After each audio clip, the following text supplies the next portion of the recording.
कैकेयी वरदान मांगो राम, मैं तुम्हें वरदान दूंगी। तो राम जी कहते हैं मुझे यही वरदान चाहिए कि जब मैं बड़ा हो जाऊं ना माँ, ये बाल्यकाल में मांग लिया था, तब आप मेरे दो काम करोगी। बोले क्या राम, ऐसा मत करना कुछ कि मैं मर जाऊं। बोले माँ वरदान तो कुछ ऐसे ही हैं, लोग तुझे पापनी कहेंगे, दुष्ट कहेंगे, लोभनी कहेंगे, और हो सकता है राम कैकेयी कहती है वरदान अभी सुना नहीं, ऐसा वरदान देना तुमसे दूर ना करे, लेकिन तुमसे अगर दूर करने वाला मांगना, ऐसा वरदान मांगना कि तुमसे यदि दूर कराने वाला हो तो मैं मर जाऊं। लेकिन प्रभु कहते हैं मां मरोगी नहीं, लेकिन मरी जैसी हो जाओगी। दुनिया तुम्हें कलंकित कर देगी, दुनिया तुम्हें अनेक नामों से पुकारने लगेगी। कैकेयी ये दुष्ट हो गई, अपने बेटा को राज्य सभा मांग लिया, मेरे बेटे को वनवास मांग लिया, लेकिन मां तेरे सिवा कोई इस काम को कर नहीं सकता, तू सबकी नजरों से गिर जाएगी। तब रो करके अश्रुपात करके मां कैकेयी कहती है राम राघव, क्या मैं तुम्हारी नजरों से भी गिर जाऊंगी? मैं दुनिया की नजरों से गिर जाऊंगी चल जाएगा, लेकिन क्या राघव मैं तुम्हारी भी नजरों से गिर जाऊंगी? तब मेरे प्रभु ने कहा था मां मेरी नजरों से तो कभी नहीं गिरी थी, और अब क्या गिरेगी और ना कभी गिर पाएगी। मां मैं 14 वर्ष वनवास तो जाऊंगा, लेकिन वन काल में अगर मुझे किसी की याद आएगी तो अपनी मां कैकेयी की याद आएगी, मुझे किसी की याद नहीं आएगी। मां पहला वरदान मैं आपसे मांगता हूं कि मुझे 14 वर्ष का वनवास मांगना, और दूसरा वरदान मुझे दो कि अपने मेरे भाई और अपने पुत्र भरत को आपको राजा मांगना है। सुनते मां क्या कहती, वरदान हार गई थी, क्योंकि रघुकुल रीत सदा चल आई, प्राण जाए पर वचन न जाई। जो कह दिया जाता था चाहे प्राण चले जाएं, लेकिन महाराज दशरथ की सभा पर वो निभाया जाता था। अब करें तो करें, मां कैकेयी वचन हार चुकी है। बोली ठीक है बेटा मैं तुझे देती हूं, लेकिन तूने सच ही कहा था, मेरे प्राण नहीं निकले, लेकिन अब तू ये समझ ले कि मैं मरी जैसी हो गई हूं। अब आगे क्या होगा मुझे पता नहीं। बचपन में ही माता कैकेयी की ऐसी स्थिति आ गई, जैसे प्रभु राम बड़े हुए वो दिन माता कैकेयी को याद आने लगे। और यहां पर पूज्यपाद बाबा लिखते हैं, एक समय सब सहित समाजा, एक समय सब सहित समाजा, राजसभा रघुराजु विराजा, राजसभा रघु राज विराजा। सबने विचार किया भैया हमारे राम हमारे राघव कितने प्यारे लगते हैं, क्यों ना महाराज दशरथ बड़े अब वृद्ध होने जा रहे हैं, हम महाराज दशरथ की जगह अपने आंखों के तारा, प्राणों से प्यारा, सबका राज दुलारा राम को राज सिंहासन पर बैठा ना दिया जाए। ऐसी चर्चा राज दरबार पर मेरी मां होने लगी। सब विचार करते, एक समय सब सहित समाजा, सारी अवधपुरी का सारा समाज एकत्र हो गया और कहते हैं भैया आज हमारी महारानी जो भी आ गई हैं। पहले राज दरबार में एक नियम होता था कि या तो बड़ा बैठेगा और या तो फिर छोटा बैठेगा। तो शत्रुघ्न जी महाराज छोटे हैं, तो बोले राजा रामचंद्र जी अभी हैं, हो ना हो राजा राम जी को हमें राज सिंहासन पर बैठा देना चाहिए। सियाजू भी आ गई हैं, सब विचार करने लगे। भैया देखिएगा जरा सुनिएगा, और राम जी को राजा बनाने की पूरी तैयारी अयोध्या पर होने लगी। राजसभा रघुराज विरागा, श्रवण समीप भये सित केसा, मनहु जरन पनु अस उपदेशा, नृप जुबराज राम कहा देऊ, जीवन जन्म लाहु किन लेऊ। और पूज्यपाद बाबा यहां लिख रहे हैं, जो पाचही मत लागे नी का, जो पाचही मत लागे का करहूं हरस हिये राम ही टीका। करहूं हर्ष हिये राम ही टीका।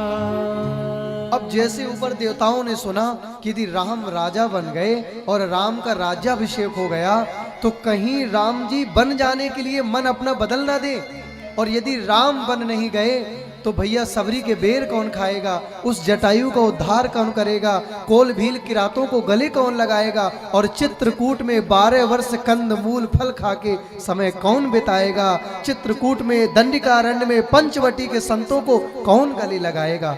तो कहीं राजा बनने के बाद हमारे राघव सरकार बन जाने का प्लान कैंसिल न कर दें, इसलिए देवता मनाने लगे, सरस्वती जी को मनाने लगे।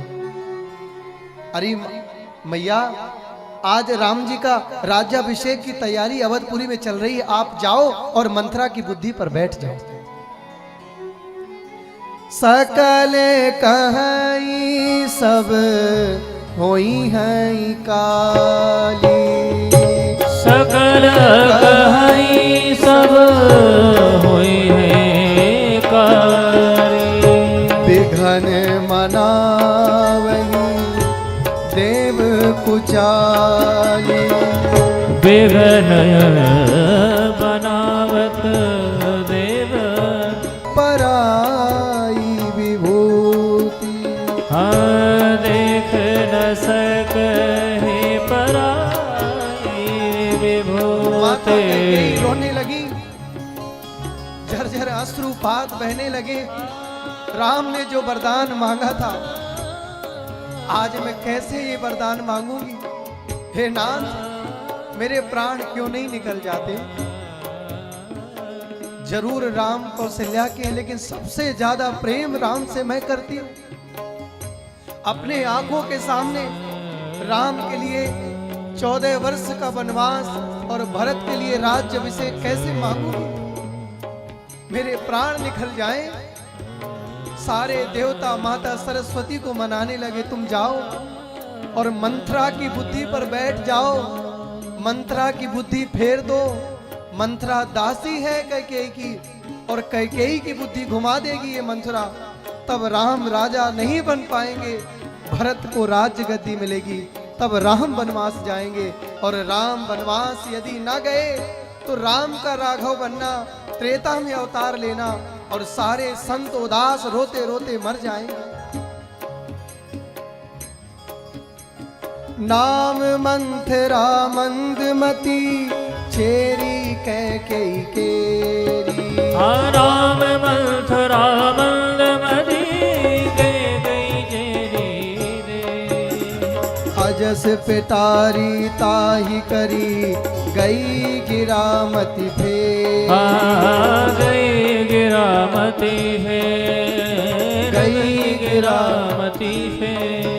और भैया, राजा दशरथ जी तैयारी कर रहे हैं राज्याभिषेक की। सारे नगर पर डिग्गी पिट गई, राम राजा कल बनेंगे, राम राजा कल बनेंगे। राम जी को कुछ पता नहीं है, वो तो अपना विश्राम कर रहे हैं। भरत भैया ननिहाल चले गए हैं।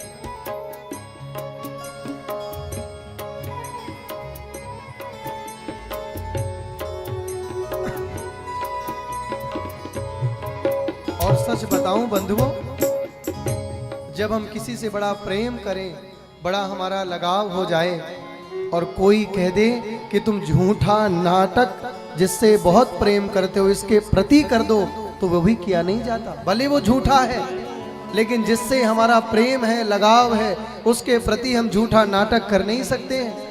आज माता कैकेयी ने सोचा, पहले के समय पर त्रेता में कोप भवन हुआ करता था।